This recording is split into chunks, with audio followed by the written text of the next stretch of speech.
Tier 1. The Cave Beneath Poganica. In 2002, divers in Croatia found something horrifying.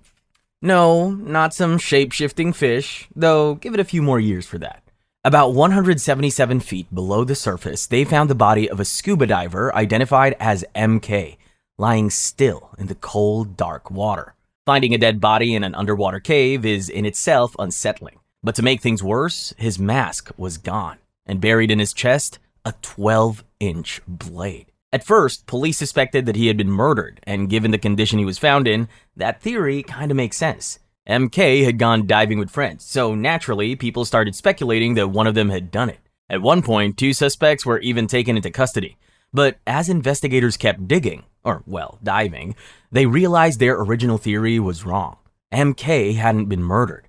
On the night he died, he had gotten lost in the confusing underwater passages. As he swam deeper, his oxygen supply dwindled. He was running out of air. No air equals, death. A very unpleasant one, too. MK knew this, so he deliberately searched for anything that could help him stay alive. That's when he found a tiny air bubble trapped between 2 rocks. He clung to it, trying to buy himself some time by breathing in what little air it held. Unfortunately, the bubble was small and filled with bad air that couldn't sustain him. At that moment, MK probably realized he wasn't going to make it. He was trapped deep underwater with no way out, and he knew drowning wasn't exactly top of the list for best ways to go. So he made a decision to go out on his own terms. And with that, he took out the knife and stabbed himself in the chest, ending his suffering before the water could. Vouliagmeni Lake Cave. In September 1978, 3 American divers, Jan Granroth, Mark Granroth, and Donald Minchard set out on a risky adventure in Vouliagmeni Lake, just south of Athens, Greece. Unstable tunnels, killer currents, a maze of darkness below.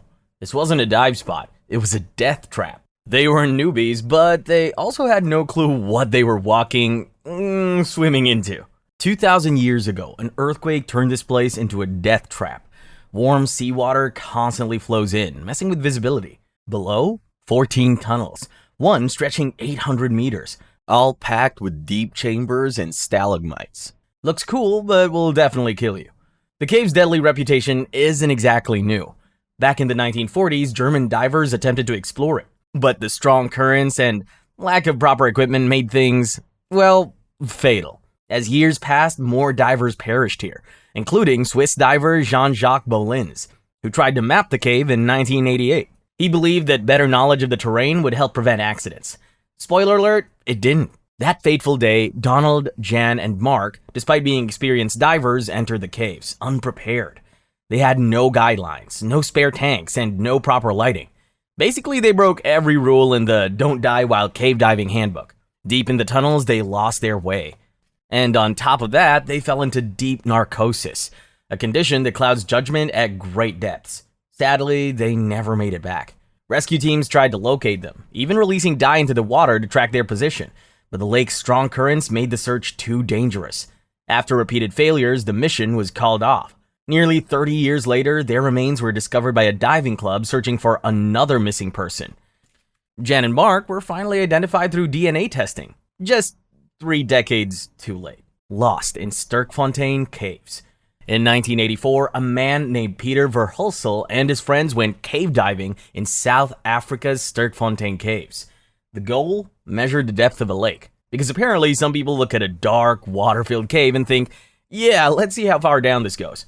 To stay safe, they set up a guideline through the water. Standard cave diving protocol. The line would ensure that they could find their way back when the expedition was over. Solid plan, right? Yeah, except for one issue. Peter wasn't exactly a stick-to-the-plan kind of guy. His curiosity led him off the path. Not once, not twice, but 3 times. At that point, his friends should have just put him on a leash. The first 2 times, his friends noticed he was missing and went back for him. The 3rd time, they lost track of him for good. Peter couldn't find them, and they couldn't find him. Not exactly an ideal situation when you're deep inside a maze of underwater tunnels. Peter was alone, pitch black, no idea where he was. He swam frantically, searching for something, anything familiar. No luck. His oxygen was running low, and things weren't looking good. Just when it seemed like his bad decisions had finally caught up with him, he spotted something, a small rocky island at the end of a tunnel. He climbed out of the water, relieved to have escaped drowning, but his problems were far from over. He had no food, no way out, and not enough air for him to search for an exit. So his only option was to sit and wait. Hours passed, then days, and still no one came. Peter's friends had contacted the authorities, and police divers were searching the caves, but they simply couldn't find him. Meanwhile, he was growing weaker and weaker with each passing day. Eventually, he accepted his fate. He wasn't going to make it. It took over 6 weeks for rescuers to finally locate Peter. By then, his body was almost unrecognizable. Experts believe he starved to death. Before he died, he left a message in the sand for the people he loved most. "I love you, Cheryl and Ma." The rescue of deon dreyer. In January 2005, record-breaking diver Dave Shaw set out on a mission to retrieve the body of deon dreyer, a man who had drowned 10 years earlier while diving in Bushman's Hole, a deep, dark underwater cave in South Africa. Deon's body had been left at a depth of 885 feet, because frankly, no one was eager to risk their life bringing it back up. A decade later, Dave decided he was up for the challenge. Reaching Deon wasn't the hardest part. Dave reached him, attached a line, and got ready to bring him up. But then, things took a turn. When he tried to put Deon into a body bag, the situation quickly got out of hand. Experts swore this wouldn't happen, but as soon as Dave touched Deon, the body started floating away like it had other plans. Dave tried to contain the situation, but it quickly became a chaotic struggle. The struggle took a toll on Dave. His breathing sped up, faster than his rebreather could keep up with. Instead of filtering CO2, it started feeding it right back into his lungs, and as a result, his body began to shut down. After about 5 minutes of trying and failing, Dave realized he had been underwater too long. It was time to cut his losses and head back up. Unfortunately, things didn't go according to plan. On his way up, his light got tangled in the line attached to Deon's body. He may have been done with Deon's body, but Deon's body wasn't done with him yet. Dave panicked, as anyone would, and his breathing went completely out of control. He started choking on his own exhalations and, well, the rest is history. And just like that, both Dave and Deon sank back into the depths of Bushman's Hole, side by side. Some sources say that less than a week later, both bodies floated close enough to the surface to be recovered. Well, would you look at that? The universe does have a twisted sense of humor after all. Blue Springs. Blue Springs State Park in Florida is known for its beauty. But back in 2013, it was a location of a diving trip gone wrong. On October 9th, two friends, Samuel Slack and Daniel Van Sickle, visited the park and decided to go for a dive in the Volusia Blue Spring. Samuel, age 36, was a certified open water diver with a strict 60-foot limit. Daniel, age 37, had more experience in cavern diving. One of them followed the rules, the other, not so much. Both men knew the park's rules and agreed to stay within Samuel's certification limits. After signing the necessary paperwork, they geared up with tanks, suits, and dive computers and began their journey. At first, they played it safe, sticking to the 60-foot mark, enjoying the view. But then, that little voice kicked in. Let's just go a bit deeper. Before they knew it, they were at 116 feet, way past Samuel's comfort zone. Then, trouble. At around 80 feet, Samuel gave the universal throat/slash signal. Bad news in every language. He let Daniel know something was wrong. Daniel immediately tried to help by offering his backup regulator, but the regulator was tucked under Daniel's chest strap, so it was difficult to reach. Samuel had trouble grabbing it, so Daniel had to take it back. In the chaos, Daniel quickly made the decision to swim to the surface and call for help. By the time Daniel returned, Samuel was unresponsive and floating at around 100 feet. Daniel managed to bring Samuel to the surface and inflate his flotation device. On a diver platform, both Daniel and a park employee attempted CPR, but it didn't help much. Paramedics arrived and rushed Samuel to Florida Hospital Fish Memorial, hoping he would receive treatment, but it was too late. Samuel was pronounced dead just after 3:40 p.m. Daniel also suffered from decompression sickness, commonly known as the bends, which is caused by rising too quickly without proper decompression stops. He needed immediate treatment in a hyperbaric chamber. Samuel's tank had air, but the valve wasn't open properly, cutting off his airflow.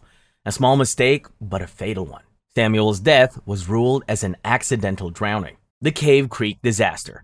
In April 1995, a group of students and their tutors set off for a simple walk in New Zealand's Paparoa National Park. Marked trails, tourist paths, no danger. At least that's what they thought. But when a group of 17 students reached a viewing platform that hung over a deep chasm, some of the boys noticed something weird. The platform felt a little wobbly. Naturally, they started shaking it, laughing, probably thinking, wow, this thing's gonna break any minute. They were right. Turns out the platform was wobbly for a reason. It was held together with nails instead of bolts, built by people with zero training.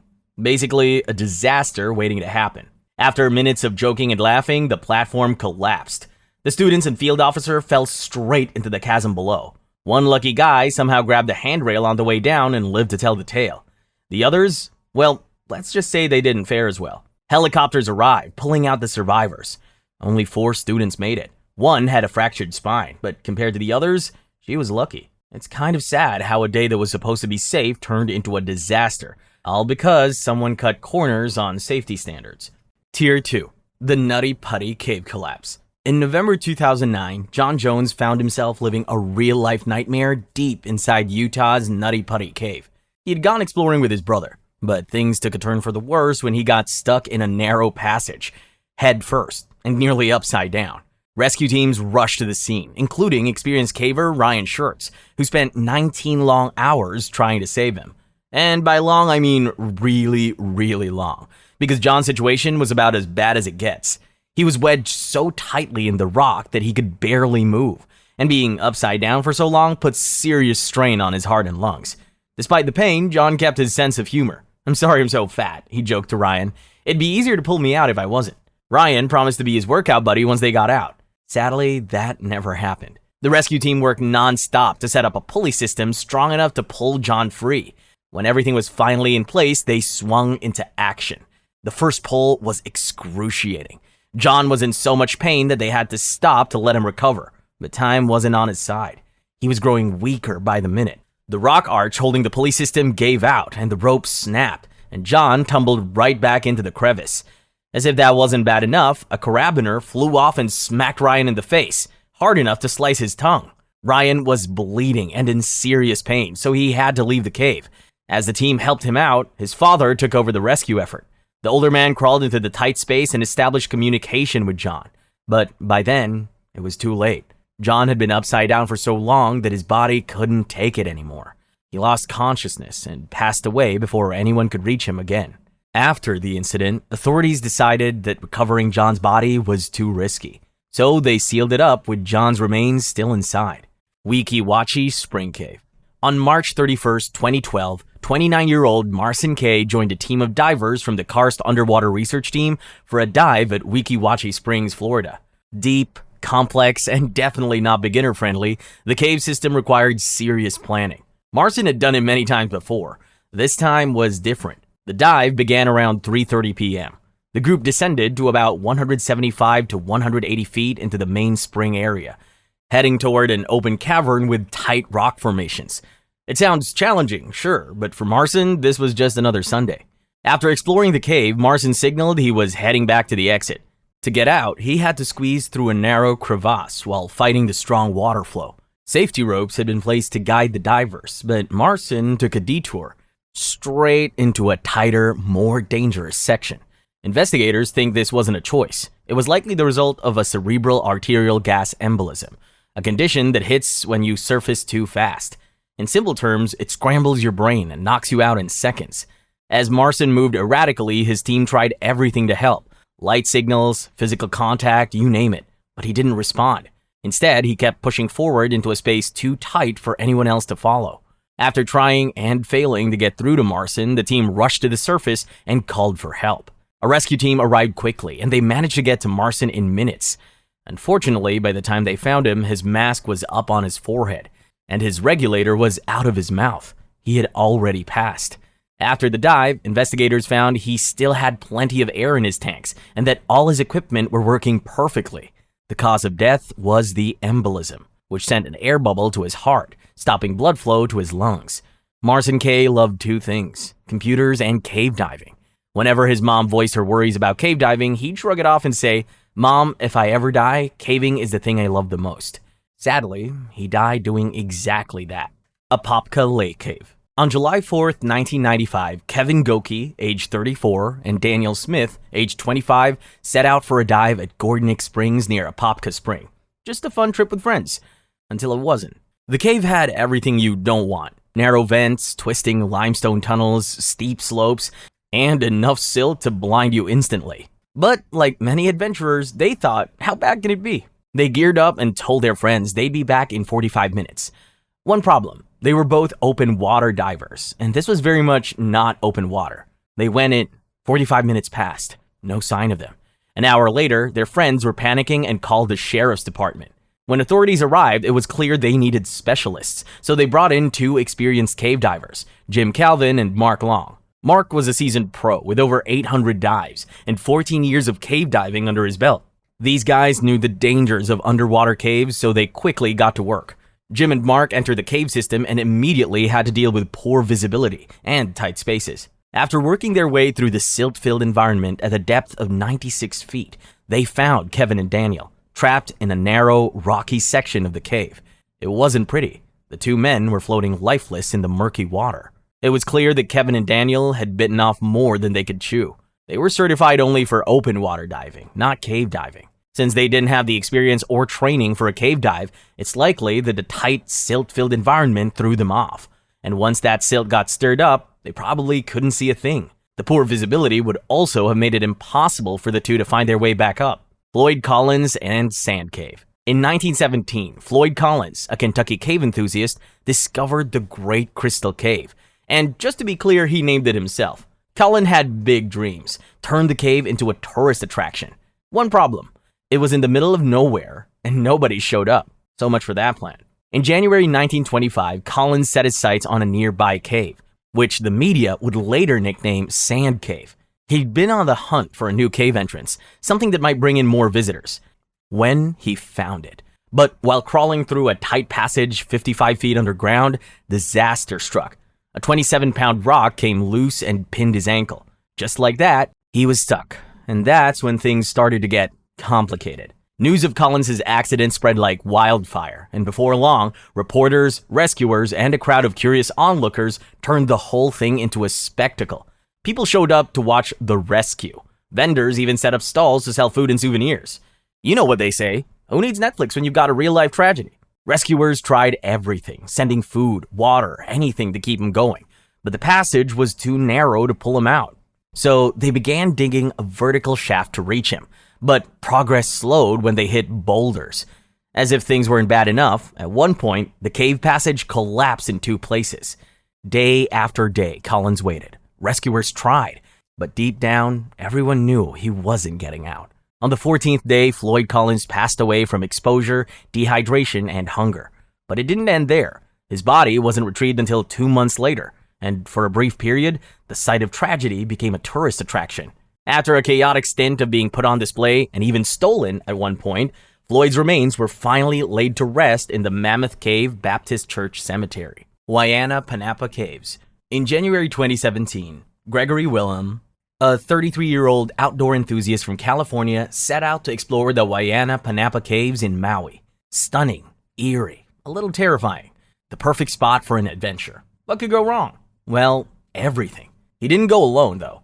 He brought 3 friends, 2 girls and 1 guy, and together they spent the day swimming and exploring the natural wonders of Waianapanapa State Park. You know, the Ush. At some point, they stumbled upon the entrance to the freshwater caves, and that's when things started to feel less like an adventure and more like the setup for a horror movie. The 2 guys, Gregory and his friend, decided to swim deeper into the caves, while the 2 girls stayed near the entrance. All the guys had for light was a cell phone flashlight, sealed in a plastic bag to keep it dry, which, in their expert opinion, was totally enough.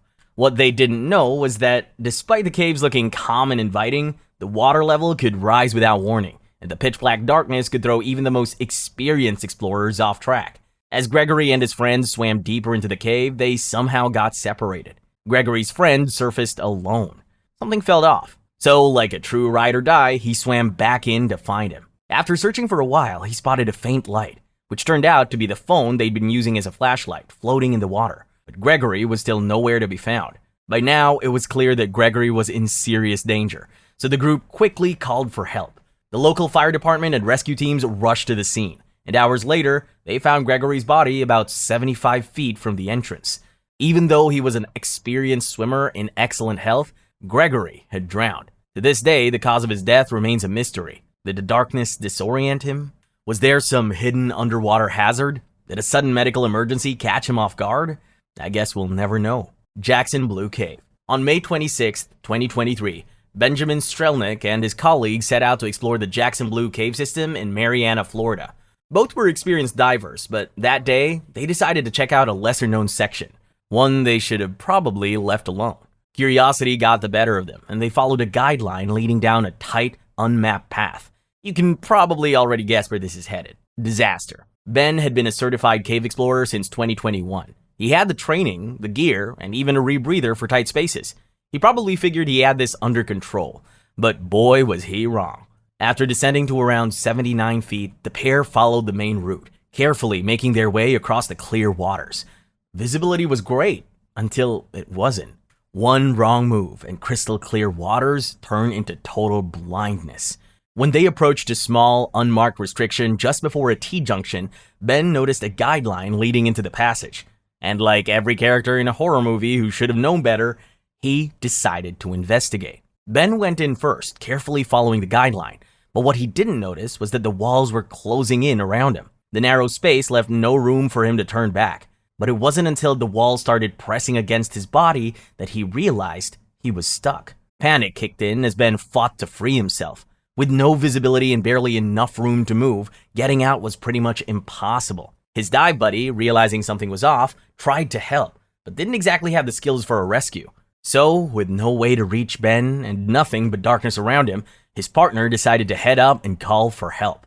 News of the situation reached Ed Sorensen, who is kind of a big deal in the cave diving world, and he came out to help. But by the time he got there, it was too late. Investigators later found out that one of Ben's tanks still had air, meaning he probably had enough oxygen, but panic or exhaustion probably did him in. Tier 3. Enchanted River Cave. In June 2014, Dr. Alfonso Amores, 68, wasn't just any diver. He was an experienced cave explorer, a medical doctor, and someone who had pushed the limits of underwater exploration, even switching to closed-circuit rebreathers. His latest challenge? The Enchanted River Cave in the Philippines. This dive wasn't just for exploration, it was part of a film project, with an underwater crew capturing every move. But from the start, things didn't go smoothly. The entrance was blocked with tangled branches and logs. The current was strong and thick sediment clouded the water. Every move burned more oxygen than planned. Despite the setbacks, they pressed on, down to 285 feet. Then, reality hit. Oxygen was running low. Fatigue was kicking in. So, Dr. Amores decided it was time to turn back. As the expert he was, Dr. Amores made the right call. Turn back before it got worse. But worse was already coming. He changed the usual exit order, letting his students go ahead. As they battled the current, he began showing signs of distress and struggled to keep up. When one of his students reached the surface and realized Dr. Amores wasn't behind him, he immediately alerted the authorities. A rescue team was sent in, but by then it was too late. After an 8-hour search, Dr. Amores' body was found 40 meters deep inside the cave. His cause of death was later determined to be a heart attack. The extreme conditions, his age, and pre-existing heart condition pushed his body past the limit. Devil's Eye Cave. On August 8, 2013, Carlos Fonseca and 2 teammates set out for a dive at Devil's Eye Cave in Florida. Carlos has visited the site many times, and so he was confident in his skills. Maybe too confident. Carlos was a well-known diver from Caledon, Ontario. He had the skills, the reputation, and the excitement for the dive. But what he didn't have? A safe plan. Before the dive, he prepped his gear, including an aluminum tank labeled for use at depths of up to 20 feet. But here's the problem. The team was aiming for around 90 feet. So when they saw the label, alarm bells started going off. When his teammates asked about the tank, Carlos assured them he'd filled it himself and that everything was fine. Since he was the expert, they decided to trust him and go ahead with the plan. The dive started smoothly. Carlos led his team into the Devil Spring system, gliding through the underwater tunnels like a pro. They even stopped for a few photos before moving ahead. About 20 minutes in, things went south. Carlos thought his tank had air. It didn't. It was pure oxygen. And at 85 feet, that's the last thing you want in your lungs. Without warning, Carlos began to have a seizure. His body convulsed and he blacked out. His teammates rushed to help, but the effects of oxygen toxicity hit fast and hard. At that depth, it was game over. The oxygen overwhelmed his system, causing his lungs to collapse and shutting down his vital functions. The other members of the group managed to get Carlos to the surface. where other divers and instructors joined the rescue effort. CPR was performed and they rushed him to the hospital, but sadly, Carlos was pronounced dead shortly after. Phantom Springs Cave. Back in the day, Brett Hemphill wasn't just a cave diver. He was a legend, record breaker, gear inventor. The guy made cave diving look easy. But in October 2021, Phantom Springs Cave, Texas proved otherwise. At 56, Hemphill had already done more than most divers could ever dream of. He set US records for the deepest underwater cave dives. First at Weeki Springs in Florida, and then again in 2013 at Phantom Springs itself. When he wasn't busy breaking records, Hemphill was inventing stuff like the armadillo side harness. Like I said, the guy was a badass inventor. On October 4th, 2021, Hemphill and his dive buddy, Andy Pitkin, set out to explore Phantom Springs, one of the trickiest caves in the US, but hey, the guy was a pro. The pair made it to an impressive depth of 570 feet, where Hemphill was caught on camera tying a guide rope to a rock. Then, the unthinkable happened. The two became separated. Pitkin surfaced. Hemphill didn't. Pitkin looked everywhere but couldn't find his friend. What followed was a recovery mission that can only be described as a logistical nightmare. Hemphill's body was deep inside the cave and more than 450 feet deep. It took 4 days and a team of expert cave divers from across the US to retrieve his body. It wasn't an easy feat, but the team managed to get the job done. Even though he isn't around anymore, Hemphill's legacy remains intact as one of the most daring and accomplished cave divers in history. Jacob Wells tragedy. On September 9, 1979, Kent Maupin and Mark Brashear decided to dive into Jacob's Well, Texas. Beautiful on the surface, deadly underneath. The well connects to a cave system with tight, deep passages that most divers avoid. Because, they enjoy living. Kent, the more experienced diver of the two, wanted to explore the fourth chamber, and Mark tagged along. Neither thought to bring safety lines or backup lights. You can see where this is going. Together, they made it through the first 3 chambers, hauling their tanks along as they went, and even managed to squeeze into the gravel-filled tunnel leading to the fourth. Other divers saw them heading in, and then nothing. There was suddenly no sign of Kent and Mark. When all attempts to reach them failed, a rescue team was called in. The rescue mission was a mess. Gravel blocked the tunnels. One diver, Don Dibble, tried to squeeze through, only to get himself stuck. He managed to escape, but not without paying the price. He swallowed so much air, he ended up painfully bloated. After days of trying to clear the gravel and find the bodies, the search was called off. Kent's body remained in the cave for over 20 years before being found in 2000.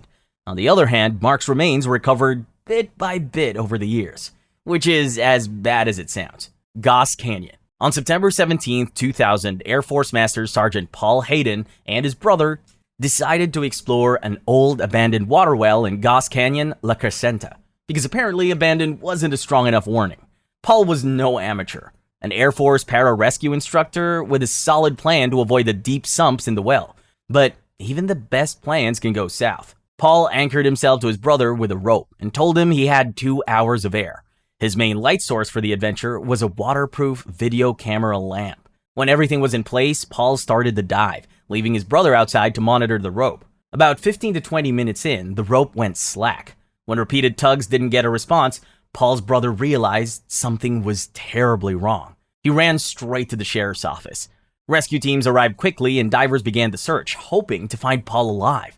Around 3:45 p.m., rescue diver Mark Lonsdale found Paul about 185 feet into the flooded section of the cave, wedged between a rock and a steel beam. No movement, no breathing. Paul's regulators were still in place, and it looked like he had run out of air before getting stuck.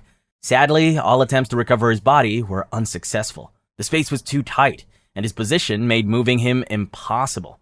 The well, now abandoned and partially flooded, lies within the Angeles National Forest, and no one's allowed to enter without a special use permit. The entrance is blocked by iron grates that carry warning signs about the dangers ahead. Consider this your sign to take warning signs a little more seriously. Wookey Hole. In November 1981, Keith Potter, a talented young cave diver, and his team from the Oxford University Cave Club set out to explore the mysterious depths of Wookey Hole, a legendary cave system packed with history, tight passages, and a whole lot of danger. Which, as you may have figured out, is exactly what cave divers are into. Keith, just 22 years old at the time, was an experienced and cautious diver. He was intrigued by the cave's complex system of chambers and underwater routes, and his goal was to push deeper than anyone had before. The team set up their base in the third chamber of the cave, which just happened to be a massive natural solution dome known as the parlor. After thorough preparation, they descended further into the cave, passing through tight tunnels and passages. As the group reached Chamber 9, also known as the Cathedra, Keith's ambition got the best of him. He decided to take on the next challenge, a submerged tunnel connecting the 9th and 19th chamber. This nearly 200 feet long stretch was pretty dangerous, but it had been conquered before, so Keith was confident, maybe too confident. He chose the lower, deeper passage of the sump, while a fellow diver, Martin Farr, followed behind him. And for a while, it seemed like everything was going according to plan.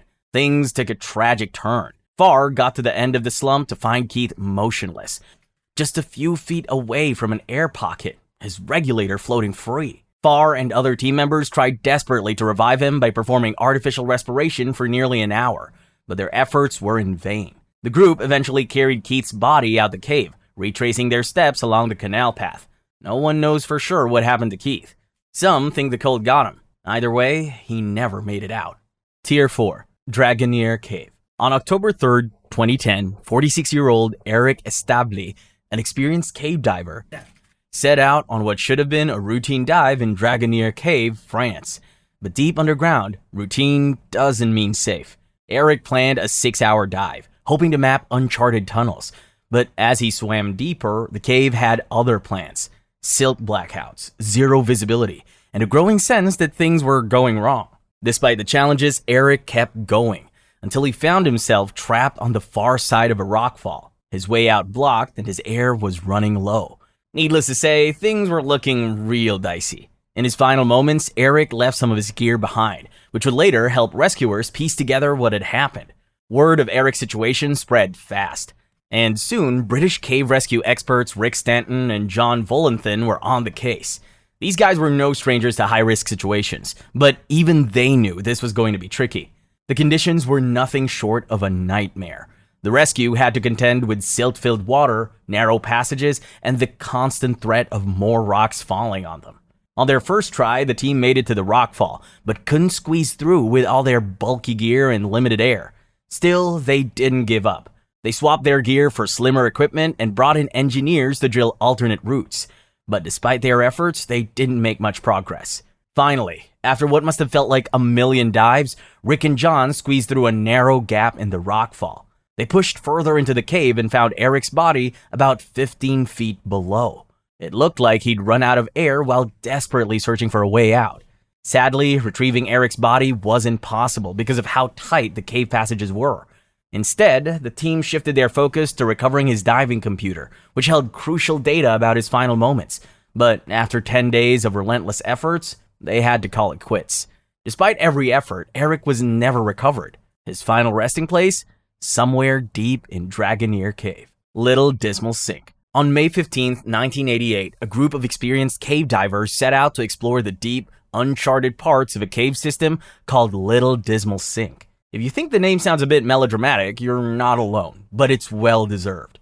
The team of divers included Parker Turner, Bill Gavin, and Bill Main, all veterans in the field, or in this case, C. Their mission was pretty straightforward. They were going to map the cave's tight, tricky passages, including spots like the Peanut Room and the 6th Room. Yes, there was a spot called the Peanut Room, but let's not get into that. Before diving, the team checked their dry suits. These suits trap air to keep divers warm, but there's a catch. The deeper you go, the more the water pressure squeezes the suit. To fix that, divers have to add air from their tanks, which sounds simple enough, but if they don't release that air properly on the way up, things can get pretty ugly. Once they were ready, the divers headed into the cave. Gavin went solo down a dark, twisting tunnel, while Maine and another diver, Bill McFadden, took on the more challenging upstream section. The ceilings were low, the floor was muddy, and the visibility was garbage. But everything was going according to plan, until it wasn't. Low on air, Maine signaled to turn back. They retraced their steps, moving carefully, until Maine noticed something was off. McFadden was missing. Immediately, Maine called for help, and Gavin rushed back into the murky water to find McFadden. Eventually, he did, but McFadden was in bad shape. He had gone off course and was running out of air. Together, they fought their way back to the exit, but they were still deep in trouble. Get it? Deep? You know what? Never mind. Gavin was dangerously low on air, and McFadden was completely out. They managed to reach their dive propulsion vehicle, which is basically a fancy underwater equipment meant to help them ascend faster, but even that couldn't save them. McFadden's dry suit suddenly overinflated, and Gavin was barely hanging on to the little air he had left. With the pressure building and their oxygen running low, they rushed to grab the decompression tanks. But it was too late. McFadden's suit overinflated, forcing him up too fast. The sudden pressure change hit hard, and he lost consciousness. Despite Gavin and Maine's best efforts, McFadden was gone. An autopsy later revealed that McFadden had suffered from something called an intra-alveolar barotrauma, caused by gas bubbles forming in his body as he ascended too quickly. The Plura Caves disaster. In February 2014, a group of 5 experienced divers, including Kai Kankkunen, decided to dive into Norway's Plura Caves, an underwater labyrinth buried beneath ice. Winter in Norway meant the entrance to the cave wasn't exactly open for business. The team had to cut a hole through thick ice just to get inside.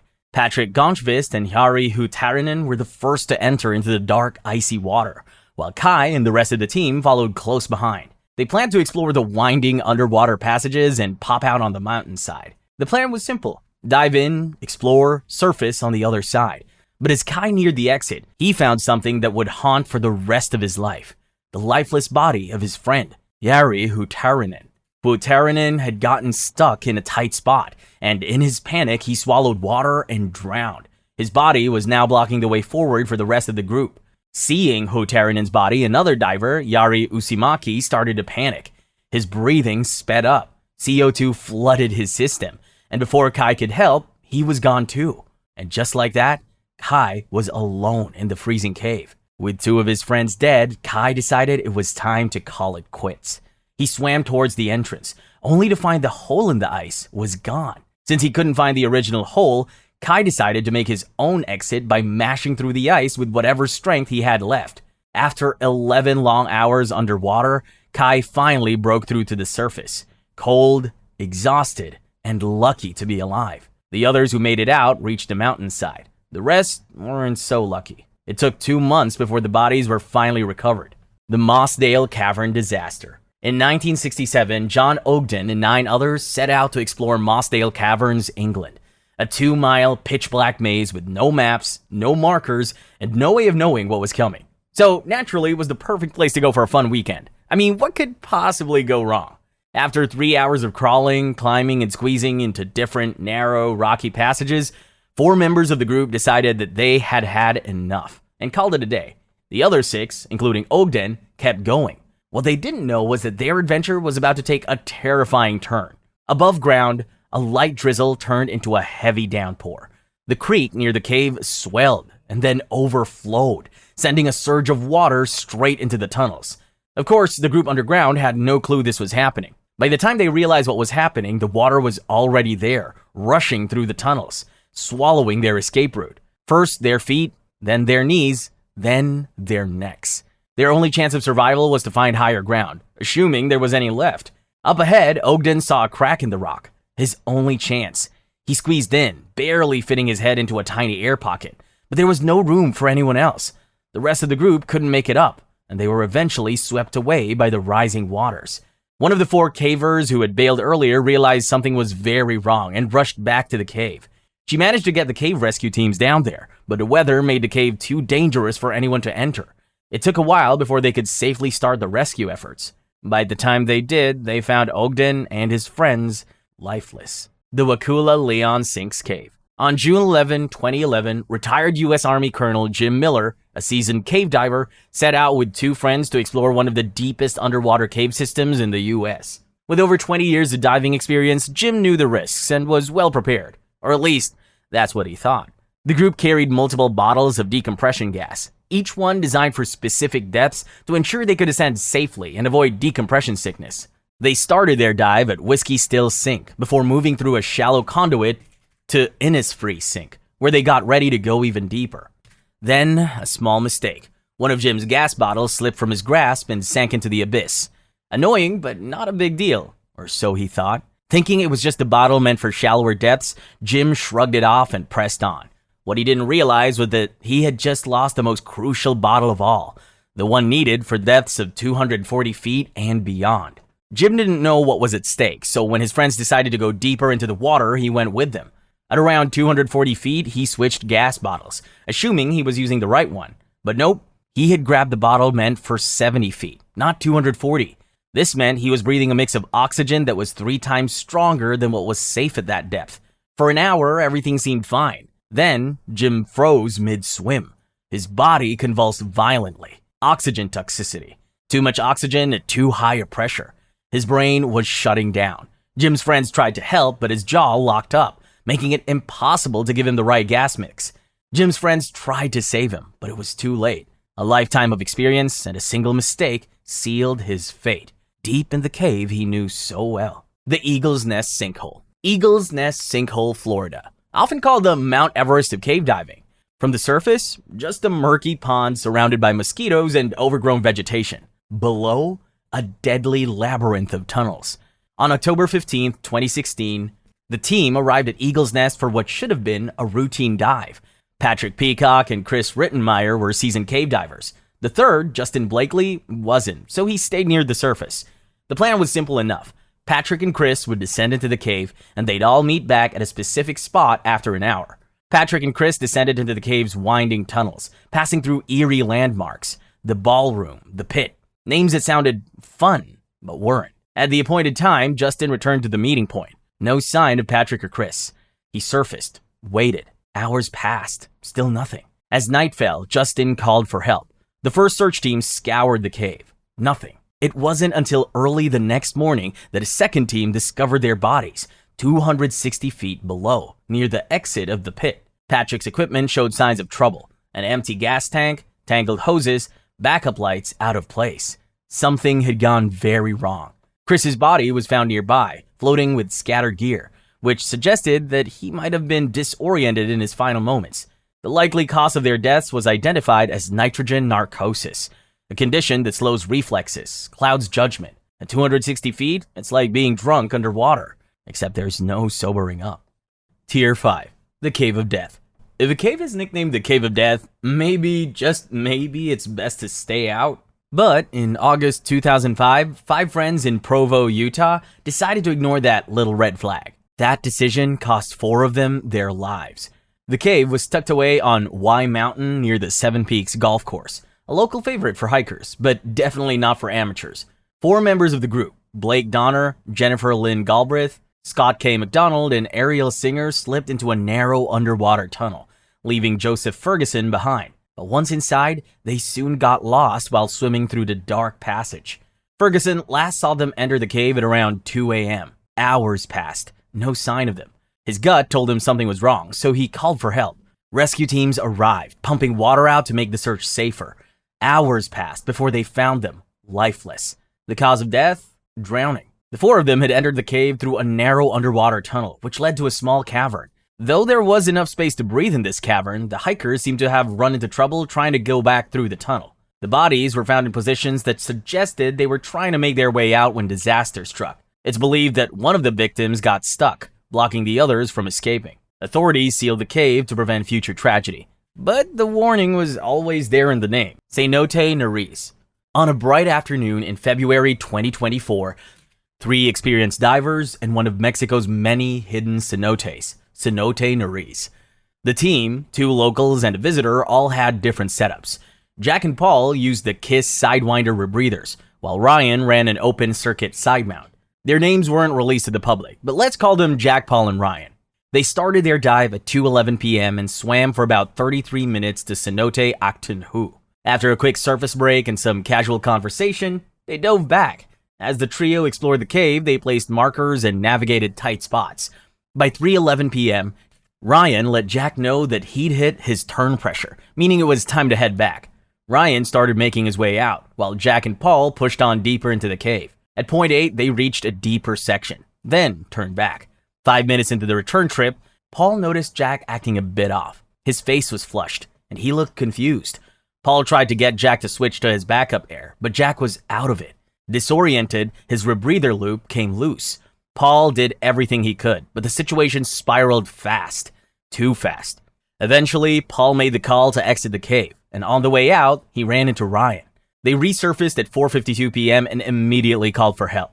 Sadly, they couldn't get assistance in time, and so the recovery mission took place hours later. The team, which included cave instructors and emergency personnel, located Jack and brought him to the surface.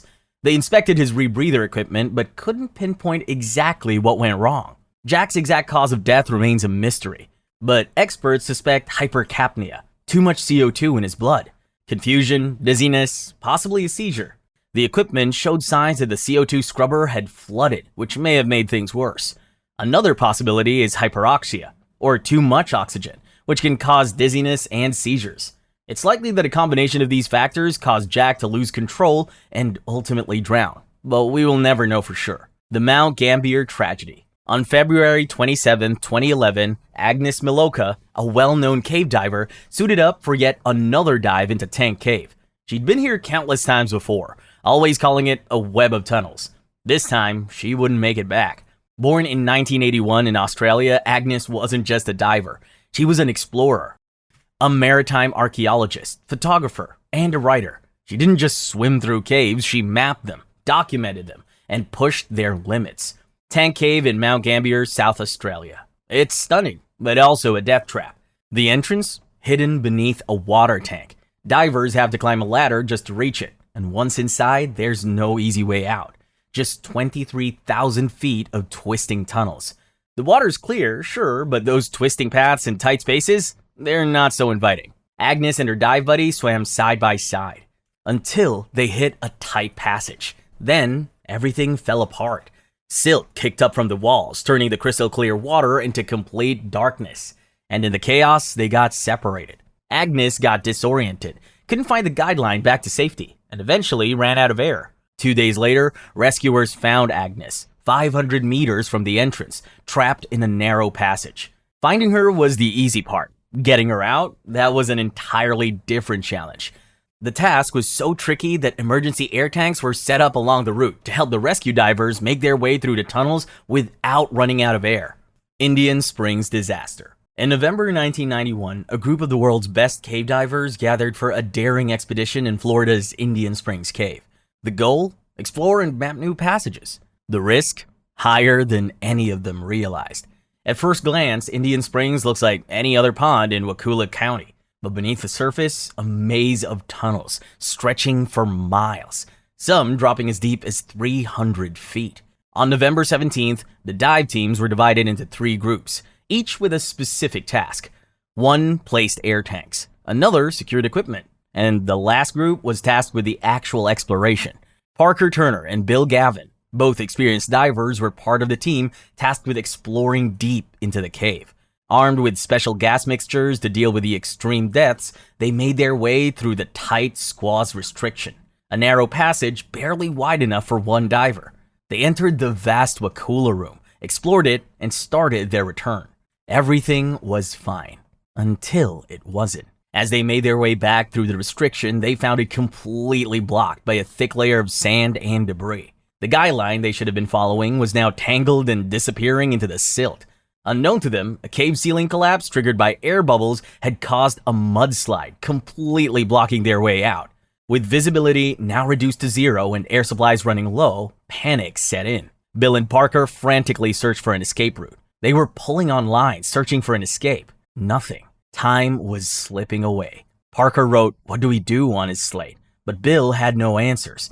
He left to search for a way out, only to return moments later and find Parker gone. Bill eventually found a line leading to a small opening just big enough for him to squeeze through. His air was almost gone.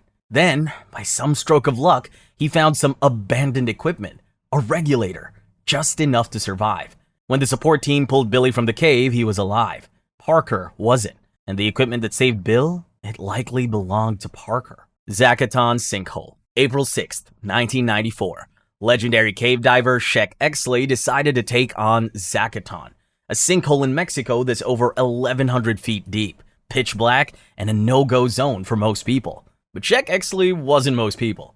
With nearly 30 years of experience and over 4,000 dives under his belt, Shek was a legend. Always careful, always prepared, but never one to turn down a challenge. This time, Shek wasn't diving alone. He teamed up with fellow diver Jim Bowden to push the limits of underwater exploration. The dive began smoothly, with both divers following separate lines to avoid getting tangled. At around 290 feet, they switched to a specialized gas mixture called trimix, which is designed for extreme depths. Everything was going according to plan as the pair continued their journey. At 800 feet, the pressure was crushing. Jim knew it was time to turn back. As he ascended, he saw Shek's light flickering below, but something felt off. Back at the surface, the support team kept an anxious eye on the diver's bubbles. Jim eventually returned after a 9-hour decompression, but there was no sign of Shek. When the team retrieved Shek's equipment, they weren't expecting what came with it, his body. In his final moments, he tied himself to the descent line, making sure no one else would have to risk their life to recover him. Shek's dive computer showed he had reached 906 feet. The cause of death? Most likely high-pressure nervous syndrome, a condition that turns your body against you at extreme depths. It causes tremors, confusion, and eventually leaves you completely helpless. The Nam Talu Cave. In October 2007, 21-year-old Helena Corral stood at the entrance of Thailand's Nam Talu Cave. Locals had warned her not to enter. It was monsoon season, and the rain was relentless. She didn't listen, and neither did her boyfriend, John Cullen, or the 7 other tourists who decided to join them. At first, it seemed like just another adventure, but as they ventured deeper into the cave, they suddenly heard a loud noise behind them. And before they could even react, water came pouring in, flooding the narrow passageways. John and I started climbing, Helena later said. The first thing we saw was the tour guide and the German boy being dragged away. Then the Swiss couple and their 2 lovely girls. In a panic, the rest of the group scrambled for higher ground as their friends vanished into the rushing water. Helena nearly lost her grip, but John grabbed her arm and pulled her up to a small ledge. The cave was pitch black, and all they could hear was the sound of the water. As they waited, John came up with an idea. He believed that if they stayed on the ledge, they were as good as dead. So he decided to swim through the current and try to find help. Helena begged him not to go. He didn't listen. John climbed into the water, determined to find help, only to be swept away by the raging current, leaving Helena behind. For 16 hours, Helena clung to the ledge in the dark, soaked and scared. When rescue teams finally arrived, they pulled her to safety. But as she stepped outside, her relief turned to heartbreak. Outside, the bodies lay in simple wooden boxes. Among them, John, right beside the Swiss girls he'd tried to save. Helena was the only one who made it out. That's all the horror stories we have for today. Don't forget to like and subscribe.